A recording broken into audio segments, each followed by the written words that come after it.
Good evening students. पिछली video में हमने डबल इंटीग्रल की बात की थी और double integral for z equals to f of x y, integration of f of x y B A, ये हमारा डबल इंटीग्रल कहलाता है। या इसे हम लिखते हैं f of x y dx dy। तो ये कार्टेशियन जो कर्व होता है, कार्तीय वक्र, उसके लिए डबल इंटीग्रल है। इसके कुछ एग्जाम्पल हमने उस दिन डिस्कस किए थे। आज हम बात करते हैं एक और उदाहरण की, जो कि है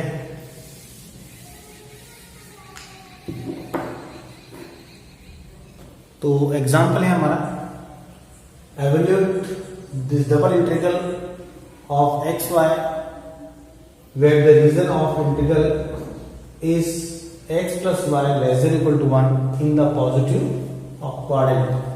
तो इसको सबसे पहले इंटीग्रेट करने के लिए हम जो दिया हुआ रीजन है उस रीजन को प्रिपेयर करते हैं।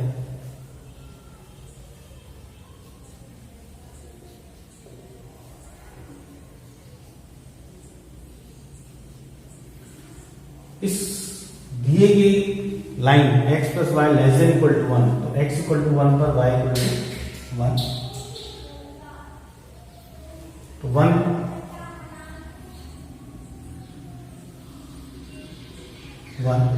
x इक्वल टू 0 पर y इक्वल टू 1 आएगा, y इक्वल टू 0 पर x इक्वल टू 1, मतलब 0,1 और 1,0, ये इसके इंटरसेक्शन पॉइंट है। पॉजिटिव कोऑर्डिनेट ये हमारा पॉजिटिव कोऑर्डिनेट का पार्ट है। सबसे पहले I equals to double integration of a x y d x d y. तो to find the limit of this integral, इस समाकलन की सीमा ज्ञात करने के लिए हम सबसे पहले जो दिया गया हमारा क्षेत्र है उस क्षेत्र में एक स्ट्रिप ले लेते हैं पैरेलल टू y एक्सिस। इस जो स्ट्रिप है इसके लिए y की जो लोअर लिमिट है वो हमारी है 0 और जो अपर लिमिट है वो इस लाइन पर है। तो यहां पर लाइन है हमारी x plus y equal to 1, means y equal to 1 minus x. Upper limit हो गई 1 माइनस एक्स और x की जो वैल्यू है वो फाइंड करने के लिए, डिफाइन करने के लिए हम लोग कहते हैं कि इस स्ट्रिप को हमें इस पूरे रीजन के लिए x की जो लिमिट है वो कहां से कहां तक है, 0 से लेकर इस पॉइंट तक, और ये पॉइंट है हमारा 1। तो 0,0 यहां पर x की वैल्यू 0 है और x की यहां पर लिमिट जो है वो 1। तो lower limit is 0 and upper limit is 1। X y d x d y. अब इसे इंटीग्रेट करते हैं 0 to 1, x कांस्टेंट है, इसको बाहर ले लेते हैं हम इंटीग्रेशन के, y dy dx और लिमिट है 0 to 1 minus x।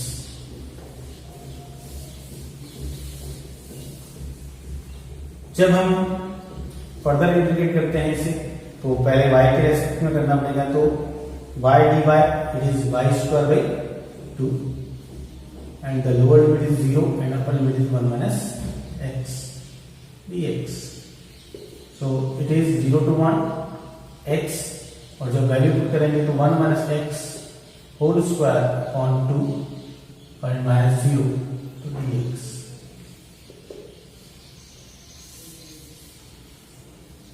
this is 0 to 1 upon 2 बाहर ले लेते हैं,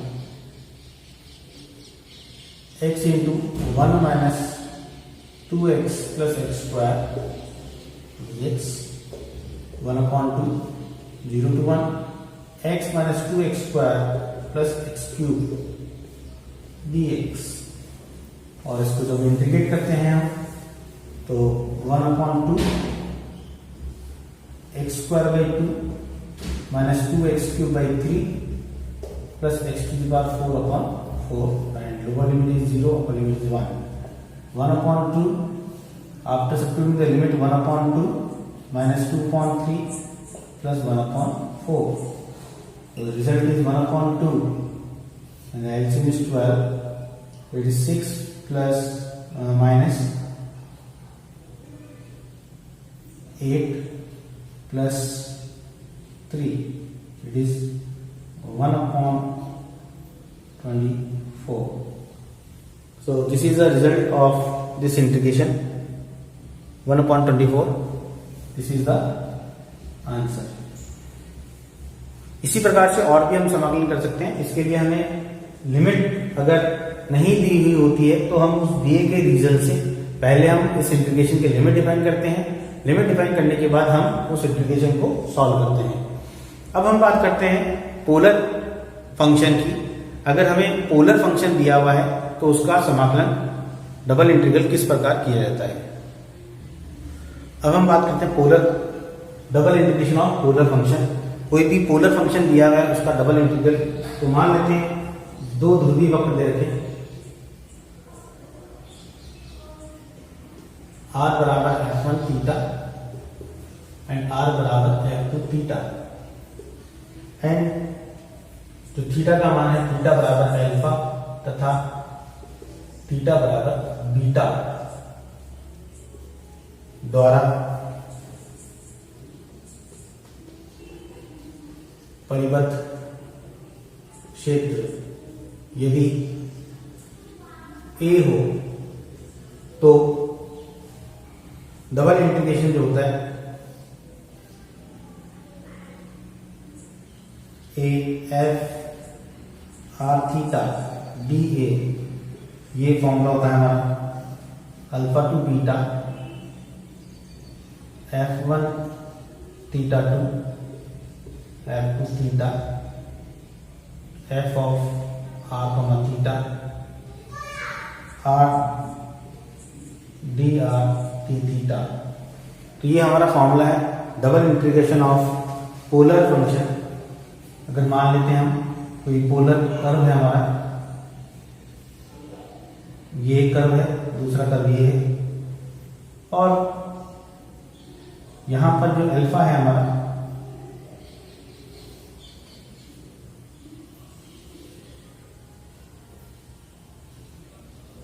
अल्फा का जो थीटा का जो मान है वो हमारा अल्फा से लेकर बीटा तक है. तब हम इस रीजन के छोटे छोटे पार्ट कर देते हैं और इस छोटे से पार्ट को हम डेल्टा डेल्टा थीटा, ये हमारा इस क्षेत्र का क्षेत्रफल है. और यदि हम एफ आर डी थीटा का समाकलन करना चाहते हैं तो ये हमारा डबल इंटीग्रेशन का फॉर्मूला है. अब हम इसके कुछ उदाहरणों की बात करते हैं.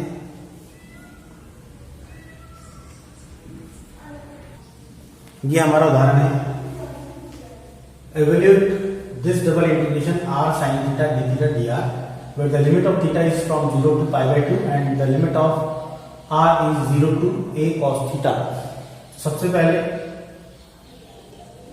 I बराबर 0 to pi by 2, 0 to a cos theta r sin theta d theta dr. तो क्योंकि जो r की लिमिट है वो वेरिएबल की फॉर्म में है तो पहले r के साथ कुछ समाकलन करेंगे. 0 to pi by 2 sin theta constant r dr 0 to a cos theta and d theta, that is 0 to pi by 2 sin theta and the integration of r is r square by 2, limit 0 to a cos theta d theta. Substitute कर देते हैं limit 0 to pi by 2 sin theta as it is और a square cos square theta on 2. Lower limit 0 है तो इसका result 0 रहेगा d theta और that is 1 a square by 2 constant 0 to pi by 2 cos square theta into sin theta d theta. Substitution method लगाते हैं. अगर cos theta बराबर t है तो sin theta d theta equal to dt, तो ये हो जाएगा हमारा ए स्क्वायर अपॉन 2 और T square means T cube by 3 cos cube theta by 3 and the limit is 0 to pi by 2। Simplify करते हैं इसको, तो ए स्क्वायर बाई 6 और कॉस पाई बाई 2 0 माइनस आएगा और cos 0 1 तो it is a square by 6। तो यही इसका आंसर है, ए स्क्वायर बाई 6। डायरेक्ट इसको सॉल्व करना चाहें तो इस तरह से कर सकते हैं और अदरवाइज हम बीटा काउंट फंक्शन अप्लाई करके भी इसको हल कर सकते हैं। अगला उदाहरण है जिसमें हमें लिमिट नहीं दी है और हमें जो एरिया है उस एरिया को हमें डिफाइन कर रखा है। Double integrate r sine theta over the area of cardioid r equals to a one plus cos theta over the initial line. तो सबसे पहले इसको सॉल्व करने के लिए हमें दिया है आई बराबर A R sine theta r d theta d are या D theta d are.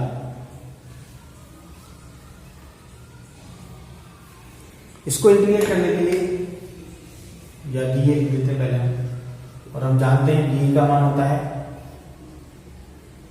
Are sine theta r d theta d are.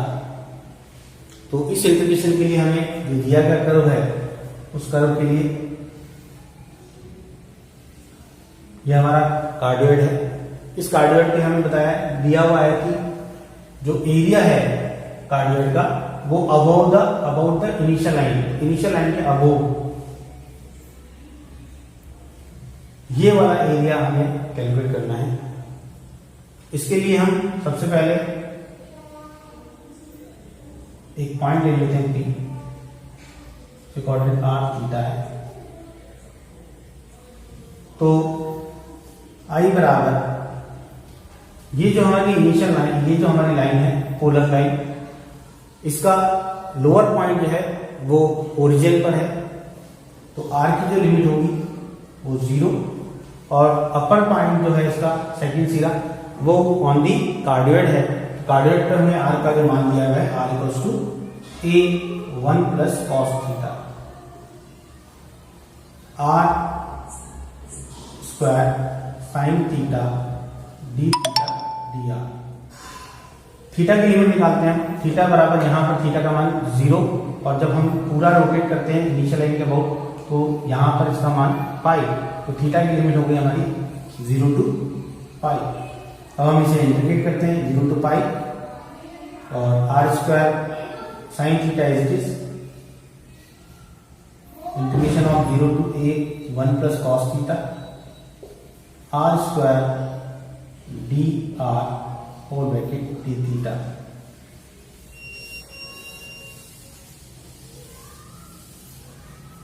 This is equals to 0 to pi sine theta and r cube upon 3 0 to a 1 plus cos theta d theta. This is equals to 0 to pi sine theta and a cube 1 plus cos theta upon cube upon 3 d theta. इस प्रकार से यदि हम इसे simplify करें तो this is a cube by 3 0 to pi sine theta 1 plus cos theta whole cube d theta. यदि हम 1 प्लस कॉस थीटा बराबर टी मान लेते हैं तो minus sine theta d theta equals to d t या sine theta d theta equals to minus d t. ये यहां सब्स्टिट्यूशन करने पर ए क्यूब बाई 3 लिमिट अभी चेंज कर देंगे। साइन थीटा डी थीटा हो गया हमारा माइनस डी टी, तो माइनस साइन हम आगे लगा सकते हैं और it is T cube D T limit हम निकाल लेते हैं। जब थीटा बराबर 0 तो cos 0 1 होता है, तो ये हो गया 2, और cos पाई -1 ये 0, दैट इज -a³/3 और t⁴/4 limit 2 to 0, this is a³/3 minus and 0 minus 2⁴/4 that is -a³/3 and minus 16/4 that is -4 and it is 4a³/3. So this is the result of this double integral. So double integration of r sin theta r d theta dr equal to 4/3 a³. This is the solution. Thank you very much.